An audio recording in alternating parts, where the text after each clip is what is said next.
Welcome to protic auto दोस्तों। तो मैं एक चीज़ समझ नहीं पा रहा हूँ कि लोग आज भी ये क्यों बार बार कहते हैं कि ईसीयू बन नहीं पाता। एक वीडब्ल्यू का या बीएम का ईसीयू आ जाता है और बंदे बोलने लग जाते हैं कि सर ये रिपेयर नहीं होगा, टेक्नीशियन सर लोगों को बोलने लगते हैं।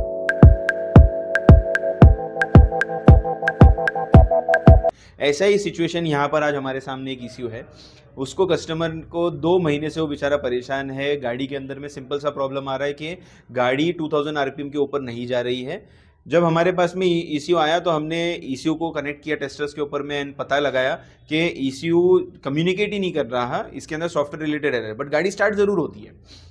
अब हमें पता है ये ईसीएम रिपेयर हो सकता है, मैंने कई बार काम भी किया है इस इश्यू के ऊपर में, बट स्टिल लोग बोलते हैं कि नहीं काम हो सकता। तो दोस्तों, अगर ऐसे कोई आपको कह रहा है ना कि ये ईसीएम नहीं बनेगा, तो सिंपल सी चीज़ है, 1 2 3 स्टेप सबसे पहले उससे पूछ लो। उसको सबसे पहले उससे एक डायग्नोस्टिक रिपोर्ट मांगो कि भाई मेरे को व्हीकल के अंदर में आपने जो टेस्टिंग की है इसकी डायग्नोस्टिक रिपोर्ट क्या है। आपको मैं अभी दिखाऊंगा रिपोर्ट किस तरह से होती है, आगे वीडियो में आपको पता चलेगा। दूसरा, उसको पूछो कि भाई आपने ईसीयू को किसी टेस्टर पे लगाया है क्या। यहाँ पे हमारे पास में प्रोफेशनल टेस्टर्स होते हैं, हम उसके ऊपर लगा के उसे टेस्ट करके आइडेंटिफाई करते हैं कि ईसीयू किस कंडीशन में है।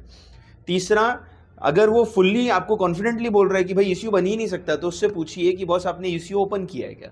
बिकॉज कोई कितना भी बड़ा एक्सपीरियंस पर्सन हो, मैं भी जानता हूँ कि डॉक्टर जब आपका इलाज करता है तो बीमारी शायद सेम होगी, बट कितना ही एक्सपीरियंस उस डॉक्टर को हो, एक समझदार डॉक्टर आपका सबसे पहले सिम्टम्स पूछता है, पहले आपका इंस्पेक्शन करता है, आपको पहले चेक करता है, आपको स्टेथोस्कोप से देखता है कि भाई इसकी सांस कैसी चल रही है, कुछ प्रॉब्लम आ रही है क्या, उसके बाद बताता है कि भाई बीमारी क्या है। प्रॉब्लम कितनी भी कॉमन हो, हमेशा बीमारी सेम नहीं होती, उसका इलाज सेम नहीं होता, ये ध्यान में रखिए। और इसी तरह से इश्यू में हमारे प्रॉब्लम कोई मेजर नहीं है, बट कोई इसे हाथ लगाने के लिए तैयार नहीं है कि भाई ये रिपेयर कर रहे हैं, कोई रिपेयर करने के लिए तैयार नहीं है। 2 महीना बहुत लंबा टाइम होता है। फाइनली कस्टमर को हमारा कांटेक्ट मिला, हमारे एक करीबी दोस्त है उनके ज़रिए से, एंड वो खुद ईसीयू लेकर के आए यहाँ से 50 किलोमीटर दूर से कि सर ये कोई रिपेयर करने तैयार नहीं है, आप इसको देखिए ज़रा कि क्या हो सकता है इसका कुछ।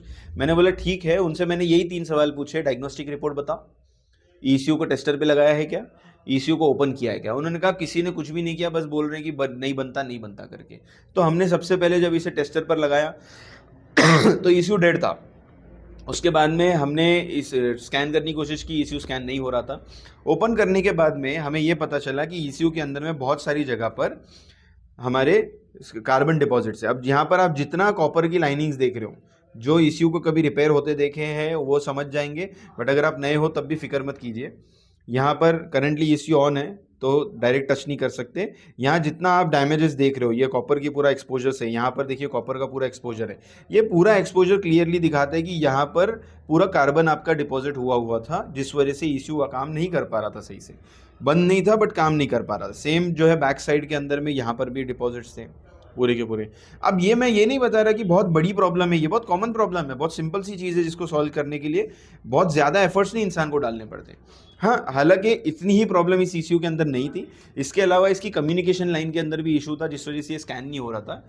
हमने कम्युनिकेशन लाइन के अंदर में भी रिपेयर किया, उसके अंदर में टर्मिनेटिंग रेजिस्टर्स का इशू निकला।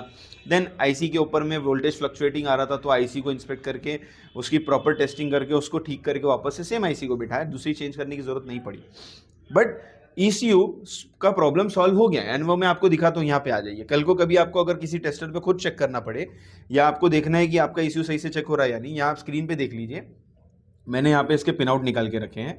तो यहाँ पर आपका जो है मेन सप्लाई ग्राउंड इग्निशन कहना कैन लो पूरा का पूरा दिया हुआ है। ये आप गूगल से ऑब्टेन कर सकते हैं, कोई बड़ी बात नहीं है, कहीं अलग से नहीं निकालना पड़ता।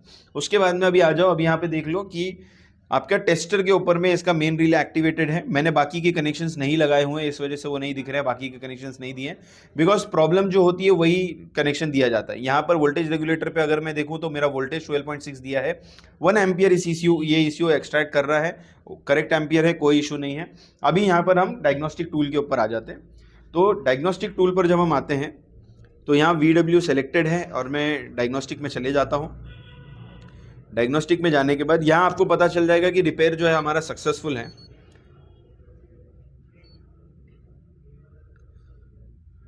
तो ये एंटर कर गया। कम्युनिकेटिंग थोड़ा टाइम लगता है टूल को कम्युनिकेट करने के लिए कंट्रोल यूनिट्स के साथ में। हाँ, इसको मैं स्ट्रेट कर लेता हूँ, ये टोपोलॉजी से निकल जाते हैं हम बाहर। तो हम सिर्फ इंजन इलेक्ट्रॉनिक्स, बिकॉज मैं एक ECU कनेक्ट किया हूँ तो सिर्फ इंजन इलेक्ट्रॉनिक्स में जाऊँगा।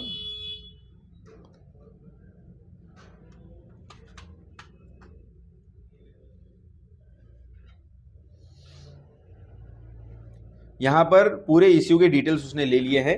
ये डिटेल्स भी एक्सट्रैक्ट नहीं होंगे अगर आपका ECU कम्युनिकेट नहीं हो सकता। तो यही फर्स्ट इंडिकेशन है ECU कम्युनिकेट कर गया है। मैं ओके करता हूँ, रीड DTC में चले जाता हूँ और यहाँ आप देख सकते हैं सारे DTCs आपके पास में आकर के रेडी है। अब ये जो DTC है, इसमें से कोई भी DTC ऐसा नहीं है जिसकी वजह से इंजन स्टार्ट होने या ECU के अंदर में हम कोई फॉल्ट बोल सकते हैं। ये सारे DTCs हमेशा ऑन टेबल आते ही हैं। आप चाहे कोई भी ECU ले लो, ये सारे DTC आपको मिलने ही मिलने वाले, ये जाते नहीं है। बट इससे ये पता चल गया कि भाई ECU रिपेयर हो चुका है।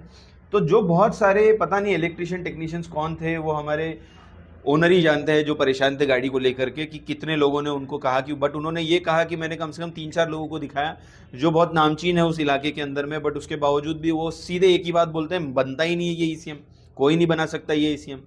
बना दिया, रिपेयर हो गया, ऑन हो गया, प्रॉब्लम भी सॉल्व हो जाएगी। उसका भी रिपोर्ट आपको एक शॉर्ट वीडियो के अंदर में मिल जाएगा कि सॉल्व हुई है या नहीं हुई है।